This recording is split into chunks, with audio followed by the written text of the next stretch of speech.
విద్యా సంస్థ, అది విద్యా సంస్థ.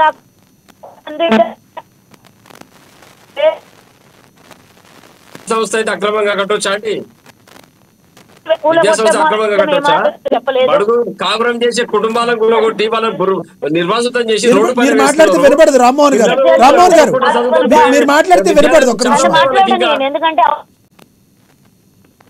ఉన్నాను కాబట్టి నేను చెప్పాల్సింది చెప్పి ఎగ్జిట్ అవుతాను. ఎందుకంటే తిరుమల కొండ ఎక్కువ సిగ్నల్ కట్ అవ్వచ్చు. ఒక్కటి గుర్తించండి, ఈ రోజు ఎక్కడ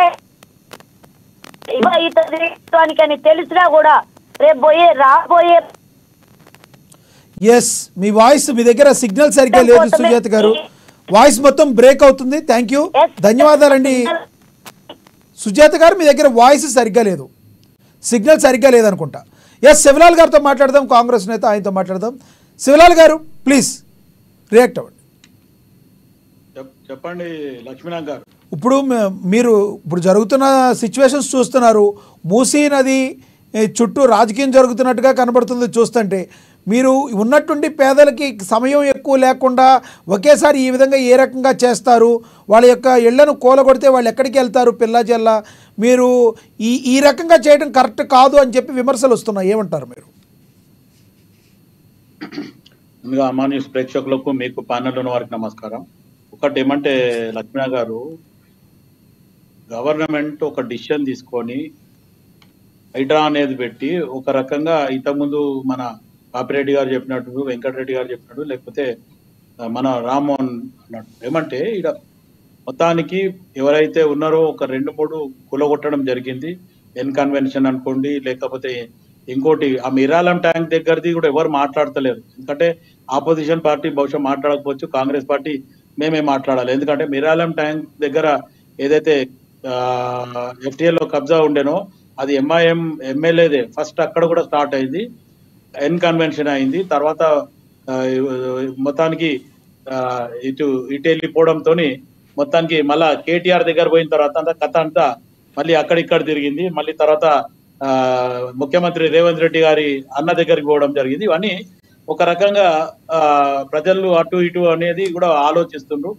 ఆపోజిషన్ పార్టీ వాళ్ళకు కూడా అది ఒక రకమైన ఎందుకు ఇట్లా చేస్తున్నారు అనేది అడగడానికి వాళ్ళకు కూడా ఒక అవకాశం దొరికింది. అయితే ఒకటి ఏంటంటే, ఇప్పుడు మూసీ ప్రక్షాళన గురించి మాట్లాడినప్పుడు ఆ మూసీ ప్రక్షాళనలో ఏవైతే మూసీ పరివాహిక ప్రాంతాలలో ఎవరైతే నివసిస్తున్నారో వాళ్ళ పరిస్థితులు కొన్ని దుర్భరంగా ఉన్నాయి, లేకపోతే గతం నుంచి కూడా ఉన్నాయి. ఇప్పుడే కాదు, ఇవాళ కొత్త కొంది కాదు. ఎప్పుడైతే మూసీ పరివాహక ప్రాంతాలలో ఎవరెవరైతే కబ్జా చేసుకొని ఉన్నారో వాళ్ళు కొంతమంది వేరే డిస్ట్రిక్ట్ అని వచ్చిన వాళ్ళు కూడా ఉన్నారు, లేకపోతే హైదరాబాద్ లో ఉన్న వాళ్ళు కూడా కొంతమంది ఉన్నారు, లేకపోతే ఇప్పుడు కూడా కొంతమంది వీటిని కట్టి కిరాయికి ఇచ్చి వేరే వాళ్ళకి ఇచ్చి వాళ్ళు ఇంకొక దగ్గర ఉన్న వాళ్ళు కూడా ఉన్నారు. ఇట్లా 2-3 రకాలుగా ఉన్నాయి అక్కడ. అయితే అది అధికారులు మొత్తానికి అవింటంతా పరిశీలిస్తున్నారు. దాంట్లో ఎవరెవరు ఇక్కడ లోకల్ గా కట్టుకొని ఉన్నోళ్ళు కొంతమంది ఉన్నారు, వీటిని కిరాయికి ఇచ్చుకొని దాని మీద బతికే వాళ్ళు కొంతమంది ఉన్నారు. సో ఇవన్నీ కూడా ప్రక్షాళనలో జరుగుతుంది. గూలగొట్టడం మటుకు మొత్తానికి వాళ్ళకి అవకాశం ఇచ్చి నచ్చజెప్పి అవసరమైతే గవర్నమెంట్ మిషనరీ మూవ్ అయ్యి వాళ్ళని DCM లో తీసుకుపోయి వాళ్ళకి ఏదైతే ఇప్పుడు అలాట్ చేసిన ఇండ్లు ఉన్నాయో అక్కడ పంపిస్తున్నారు పోయిట అన్నోళ్ళకి.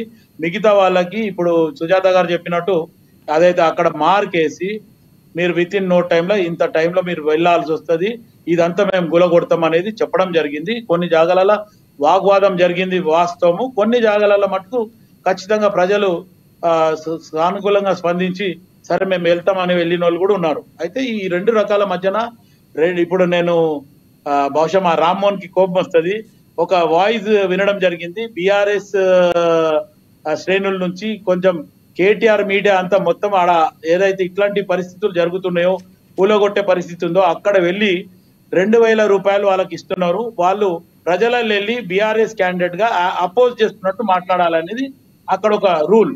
అయితే దానికి 2,000 రూపాయలు ఒక్క మనిషికి ఇస్తున్నారు.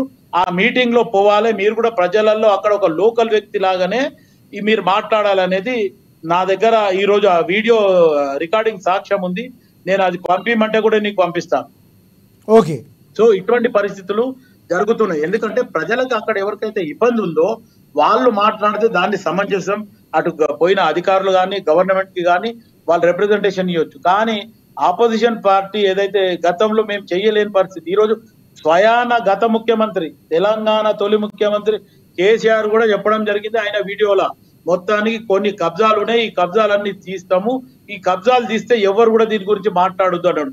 అయినా కేసీఆర్ మాట్లాడింది. ఈ రోజు కేటీఆర్ మాట్లాడేది ఆపోజిషన్ ఉంది కాబట్టి ఆ కేటీఆర్ మాట్లాడిన మాటలనే ఈ రోజు కేసీఆర్ తిడుతున్నాడు. అంటే 2 వీడియోలు వాళ్ళే పెట్టిండ్రు. ఆ 2 వీడియోలు అలాగా తండ్రేమో చేయాలంటుండు, కొడుకేమో చేయొద్దు అంటుండు.